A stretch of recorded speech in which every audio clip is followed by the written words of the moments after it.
Bien, hoy es lunes 15 de marzo de 2021.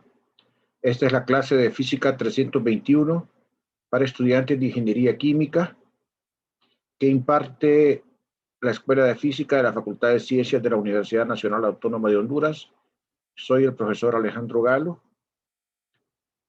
El día de hoy, el tema que veremos es Introducción a la Física Cuántica. Y el propósito es mostrarles algunos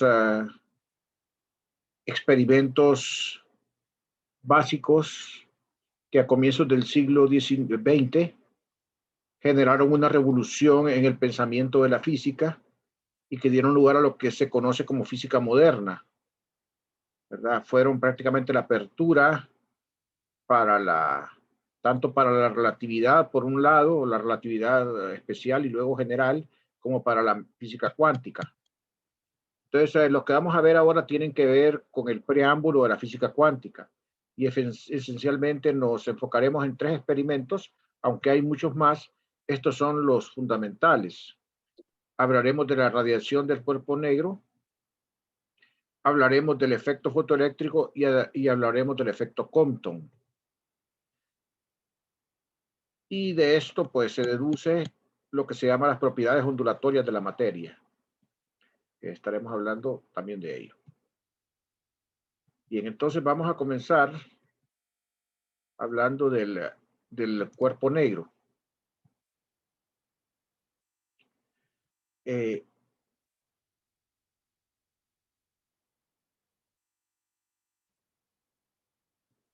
el primer fenómeno. Históricamente fue el primero que se dio.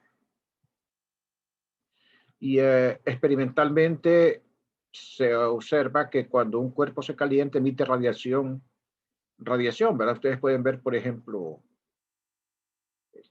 un quemador de una estufa eléctrica, por ejemplo, cuando se pone el rojo vivo, ustedes acercan la mano, ustedes sienten la energía, sienten la radiación que está emitiendo. Esa es emisión de calor por radiación. Cualquier cuerpo a una temperatura dada emite radiación. A temperaturas ambientes, las longitudes de onda de esas radiaciones son grandes. O sea, a temperatura ambiente las longitudes de onda son números bastante grandes. Sin embargo, si ustedes comienzan a calentar más el cuerpo, la longitud de onda va disminuyendo. Se va del infrarrojo al rojo, inclusive pasando por el blanco, ¿verdad? Por la luz visible.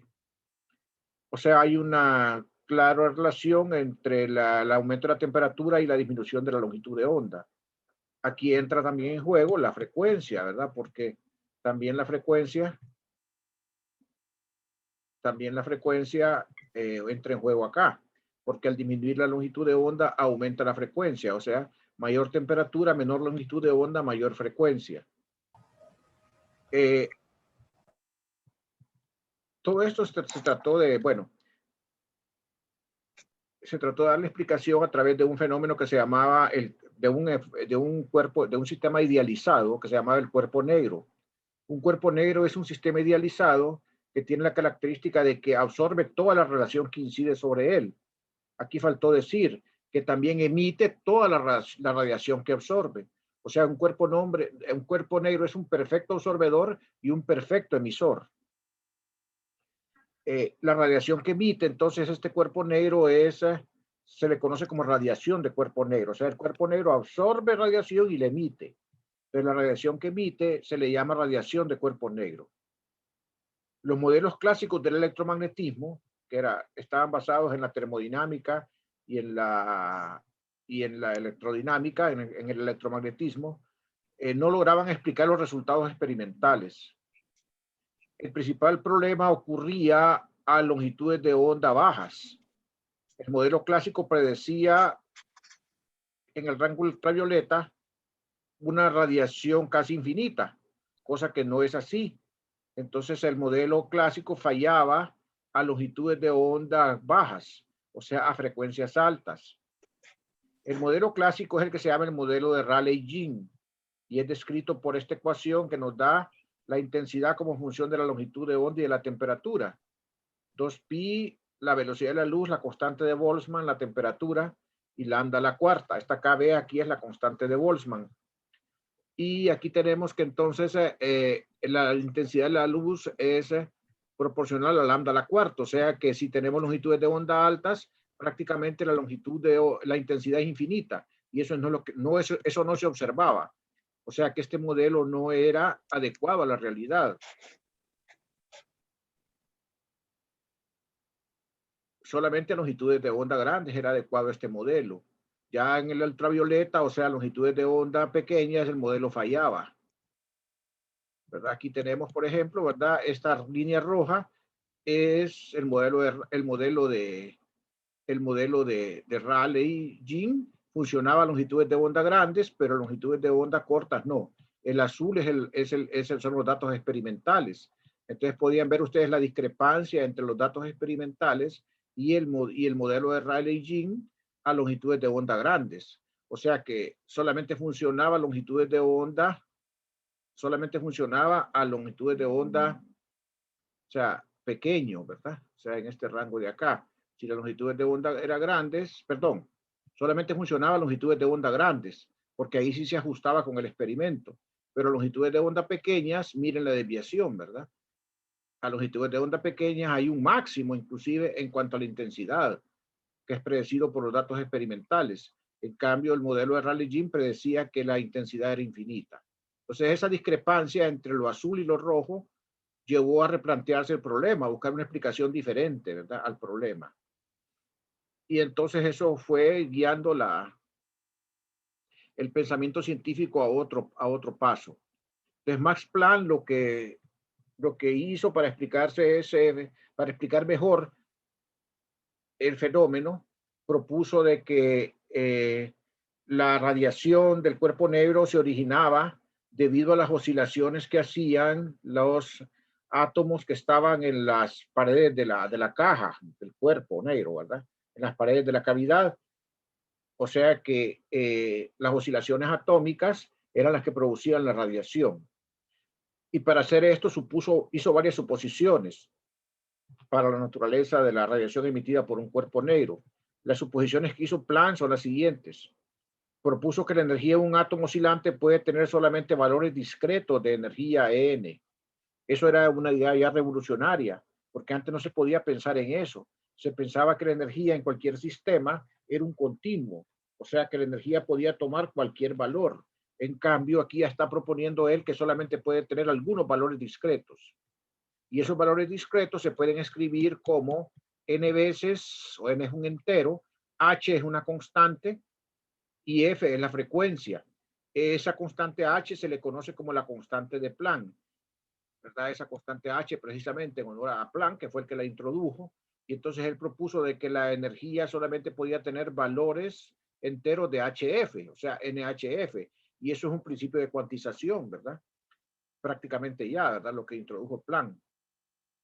Entonces esa fue la primera idea que él dio, ¿verdad? Esto indica que la energía está cuantizada. Cada valor de la energía corresponde a un estado cuántico representado por un número n.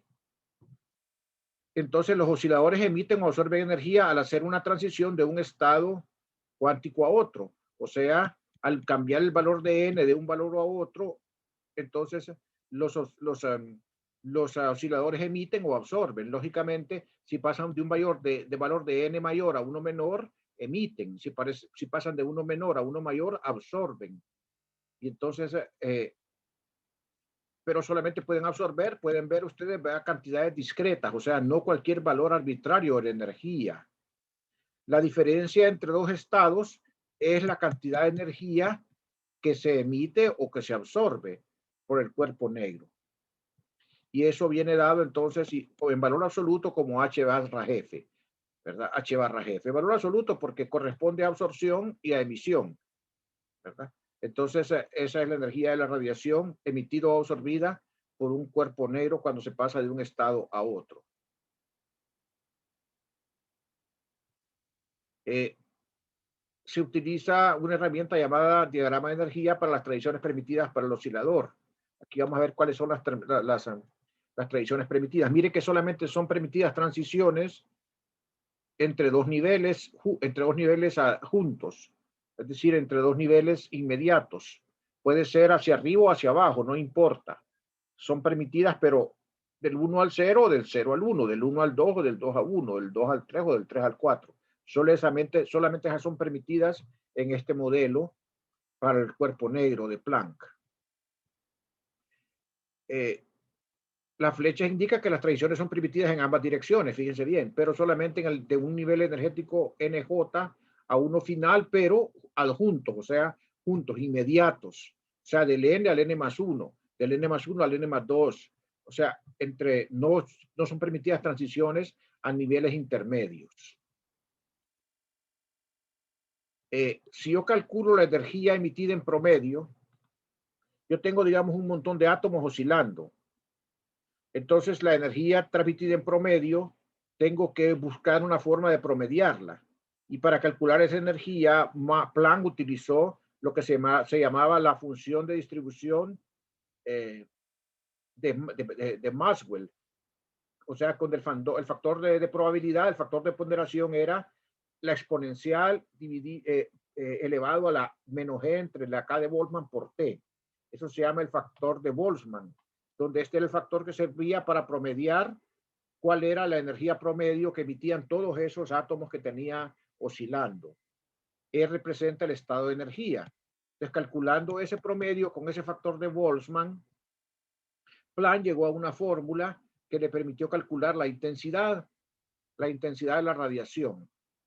Entonces resulta que la intensidad de la radiación que Planck predijo era igual a 2H por F a la 3. F es la frecuencia. H es la constante de Planck. Entre C al cuadrado, donde C es la velocidad de la luz, multiplicado por 1 entre exponencial HF entre KT menos 1. Ese fue el resultado, ¿verdad? Y pueden ver que ese resultado es diferente al de Rayleigh-Jean, donde decía que la intensidad dependía con la cuarta potencia de la longitud de onda. Esta fórmula para la intensidad en términos de la frecuencia también puede ser escrita en términos de la longitud de onda. Si recuerdan ustedes que la relación entre la longitud de onda y la frecuencia es simplemente a través de la velocidad de la luz. O sea, que la velocidad de la luz es... Permítanme.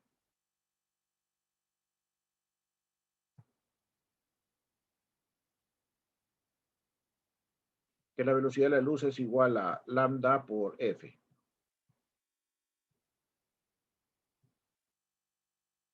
Entonces ustedes pueden sustituir en esa intensidad, donde va F, poner lambda y les va a salir aquí la dependencia con lambda y aquí la dependencia con lambda también. Esa nueva constante H es la misma que aparecía en la energía del fotón, HF, y se le conoce como la constante de Planck y tiene un valor dado como 6.602 por 10 a la menos 34 joules por segundo. O sea que tiene unidades de energía por tiempo, ¿verdad? La constante de Planck. Vamos a cancelar esa parte que está ahí, no la miren. Vamos a ver el complemento mejor. Ahí hay un enunciado que no es correcto. Voy a pasar al complemento para seguir hablando del efecto fotoeléctrico, del efecto de la radiación del cuerpo negro. Bien, entonces nosotros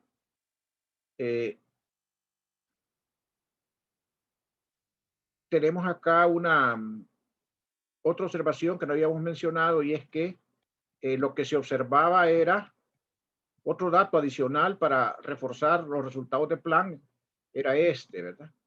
Que si ustedes graficaban, hacían varias gráficas de la intensidad contra la longitud de onda, los datos experimentales daban este comportamiento, daban esta curva, ¿verdad? No daban la curva de la ley de Rayleigh-Jean, sino que daban esta curva así, pero además se podía observar que el máximo se iba corriendo conforme la temperatura disminuía.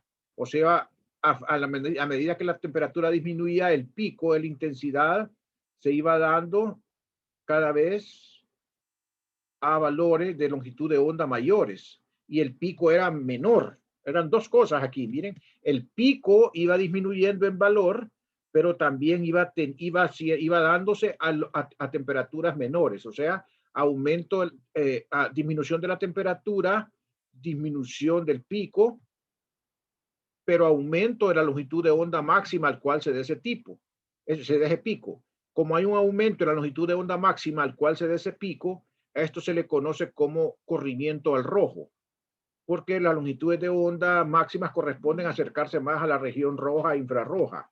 A eso se le llama corrimiento al rojo. Entonces, ese corrimiento al rojo más los resultados de Planck se juntaron en la expresión que nosotros encontramos para la intensidad. Aquí la tenemos, ¿verdad? Que era esta que está acá. Aquí la escribimos ya en términos de la longitud de onda. Miren, esa que está ahí es exactamente esta misma que está aquí, pero en términos de la frecuencia. Es esta misma, ¿verdad? Esa que está ahí es esta misma, solo que está aquí dada en términos de la longitud de onda.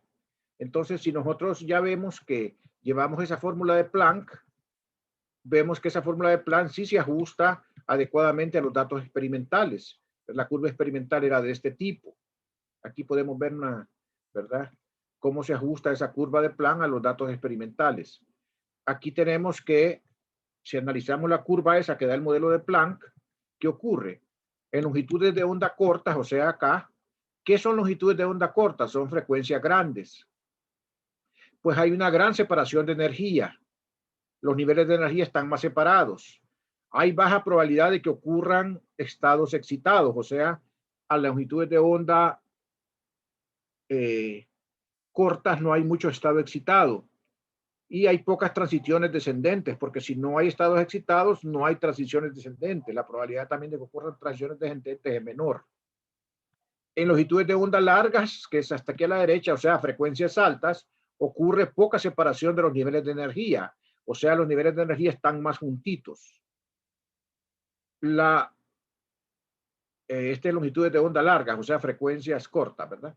Hay una alta probabilidad de que ocurran estados excitados y por lo tanto muchas transiciones descendentes. O sea que va a haber una gran emisión a longitudes de onda largas o frecuencias bajas y poca emisión a longitudes de onda cortas o frecuencias altas. Esta es longitud de onda larga, frecuencias altas. Longitud de onda corta, frecuencias bajas. Acuérdense aquí, izquierda, si tenemos intensidad contra longitud de onda, es longitudes de onda cortas. ¿Ok? Por lo tanto, frecuencias altas. Aquí tenemos longitudes de onda larga y por lo tanto frecuencias bajas.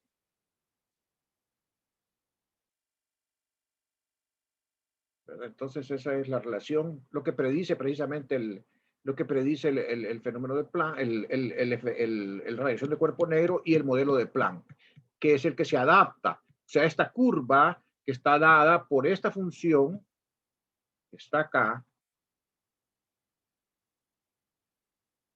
por esta función que está acá, es decir, por esta misma que está aquí, ¿okay? Es la correcta y que se adapta a los datos experimentales, tanto a longitudes de onda cortas como a longitudes de onda largas.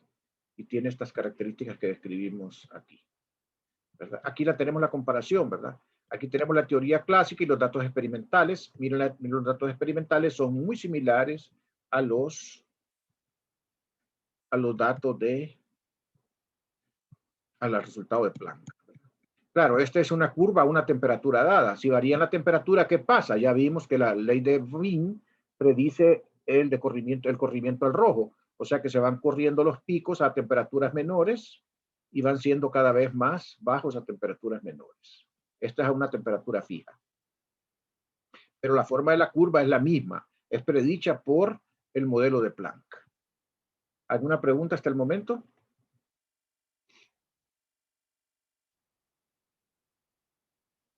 Aquí lo más importante, ¿verdad? Es la introducción del concepto de cuantización, de que cada átomo tiene una energía cuantizada y que es un múltiplo entero de una cantidad fundamental que es la constante de Planck por la frecuencia de la radiación. Y entonces que no depende la energía de la intensidad, ni de la potencia, ni de nada de eso, sino que solamente de la frecuencia.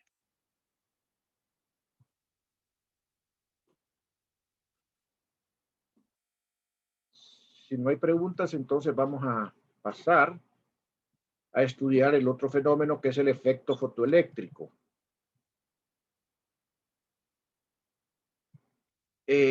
Se observaba que al iluminar, o sea, lanzar radiación electromagnética, luz, a un metal, el metal comenzaba a emitir electrones. Y el problema es que las observaciones experimentales no se podían explicar otra vez con la teoría clásica electromagnética. O sea, lo que uno observaba en el experimento, en este fenómeno, que es el efecto fotoeléctrico, no se podía explicar con la teoría electromagnética.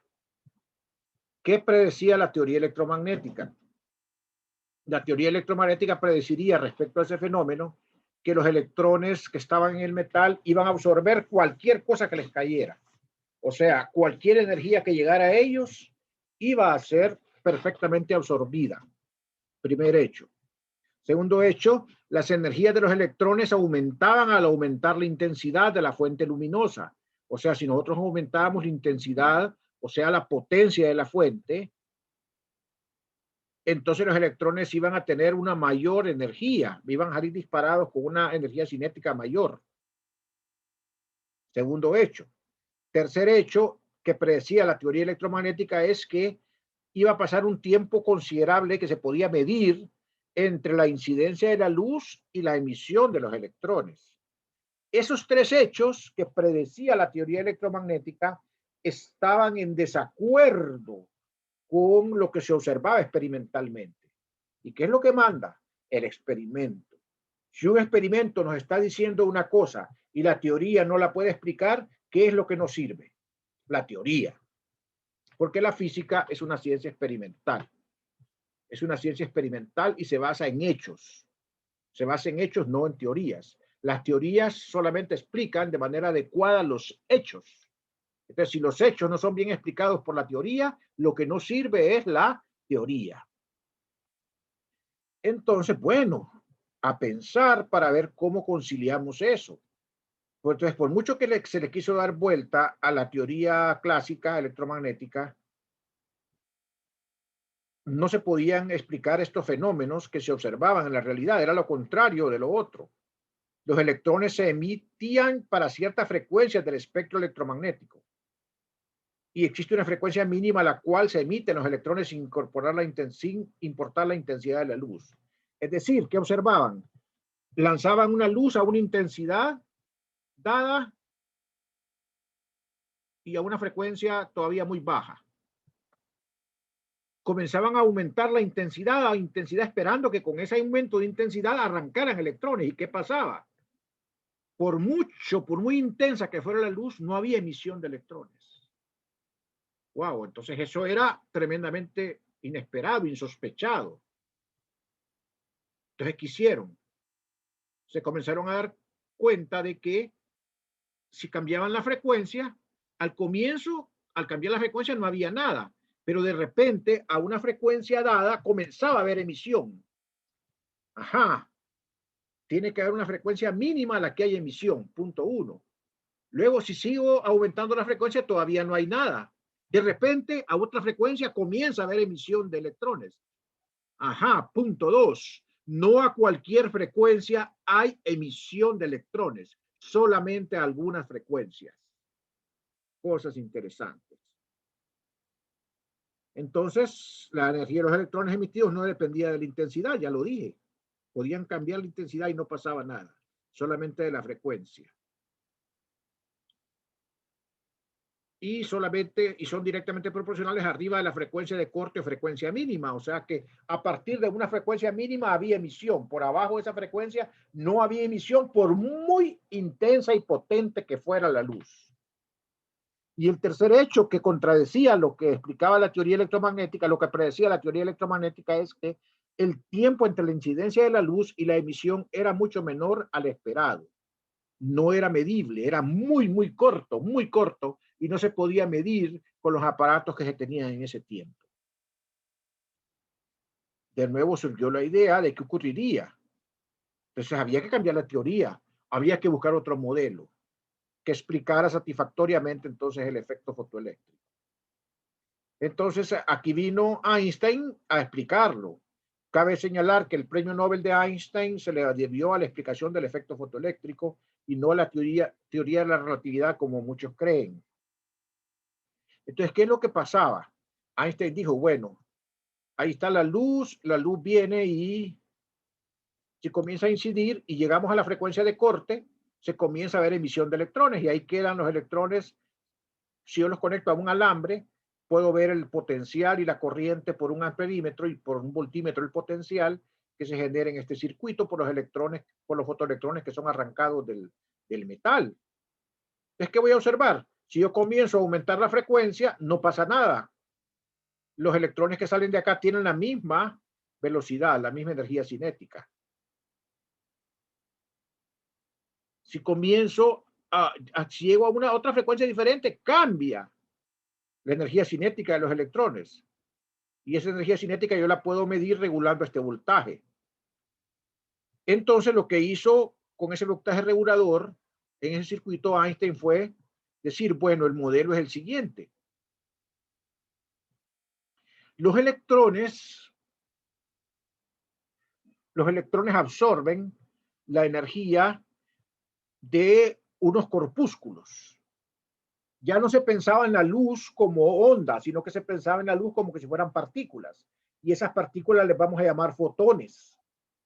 Entonces, esas partículas que cargan energía tienen energía igual a la constante de Planck por la frecuencia, pensando en energía que asoció Planck a la oscilación de los átomos en el modelo del cuerpo negro. Entonces dijo, bueno, están llegando esos fotones como si fueran partículas, interactúan con los electrones como si fuera una colisión de dos partículas y les ceden energía. Solo que entonces solamente fotones de alguna frecuencia van a poder ser absorbidos. Entonces, esa energía era H veces la frecuencia de la luz. Y entonces esa energía se iba a repartir de tal forma. Esa energía iba a llegar al metal, iba a gastarse en arrancar, o sea, en romper el enlace que tenían los electrones con los núcleos para que se apartaran del núcleo y quedaran libres y poder entonces generar corriente. Y lo que sobraba entonces era la energía cinética de los electrones. Los electrones quedaban con una energía cinética. Esa energía cinética la podía medir Einstein mediante el voltaje regulador. Entonces, este modelo sí se ajustaba a los experimentos. Este modelo sí predecía de que la luz, de que la energía de los electrones no dependía de la intensidad ni de la potencia, sino que de la frecuencia, que solamente para algunas cantidades, para algunas frecuencias dadas había emisión de electrones, ¿verdad? Y que también predecía de que los resultados eran instantáneos, eran en tan corto tiempo que prácticamente no se podía medir el tiempo que pasaba entre la incidencia de la luz y la emisión de electrones. A esta cantidad que está aquí, que se llama phi, tiene unidades de energía, lógicamente se le llama función de trabajo. Acuérdense que H tiene unidades de energía por tiempo y la frecuencia tiene unidades de 1 sobre tiempo. Entonces estos términos tienen unidades de energía.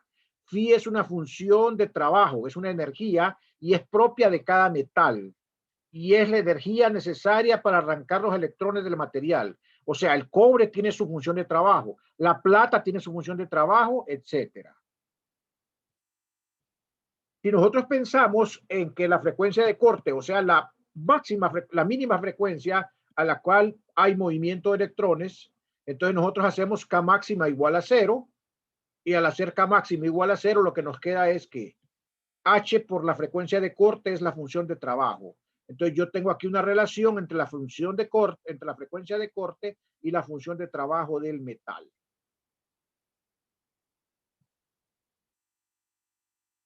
Aquí tenemos Aquí tenemos una gráfica de cómo se mirarían los resultados experimentales. Miren, son los puntos. Y esto es lo que predice la teoría del modelo de Einstein para el efecto fotoeléctrico. Miren cómo se ajusta muy bien. Miren que para el metal 1, metal 2, metal 3, las pendientes son las mismas. Lo que varía es la ordenada al origen. La ordenada al origen, como esto es K contra F, la ordenada al origen es la función de trabajo, el negativo de la función de trabajo. Entonces, lo que varía es la ordenada al origen, pero la pendiente es la misma para todos los metales. ¿Por qué? Porque si vamos a la gráfica nosotros de K máxima contra F, vemos que la pendiente es la misma. Es una constante que se llama la constante de Planck. Ustedes pueden igualar esta cantidad que está aquí, esta constante de Planck, a lo que se llama el voltaje regulador. Si multiplican la carga del electrón por el voltaje, obtienen la energía que corresponde a un voltaje, y entonces eso es igual a, entonces, al voltaje regulador, ¿va? Esto que está aquí. Y la carga por el voltaje regulador es igual a K máxima, y es a HF menos phi, ¿verdad? El voltaje regulador con que yo puedo ir ajustando el circuito, ¿verdad? Entonces la corriente va a variar al cambiar el voltaje regulador, porque tengo opción a un voltaje diferente, porque la K máxima es diferente, ¿verdad? Perdón, sí, porque ya la frecuencia cambió cuando estoy cambiando la frecuencia de la luz que incide.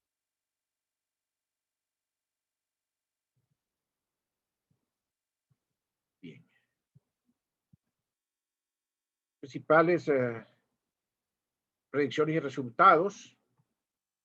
Pues si hay una frecuencia mínima de corte, que es la frecuencia menor a la cual hay movimiento de electrones, pues hay una frecuencia máxima a la cual se emiten electrones, que se llama la longitud de onda de corte. Acuérdense que la longitud de onda y la frecuencia son inversamente proporcionales. Voy a tomar la asistencia y luego voy a volver aquí para allá para cerrar. Ya voy a terminar, pero voy a tomar la asistencia ahorita.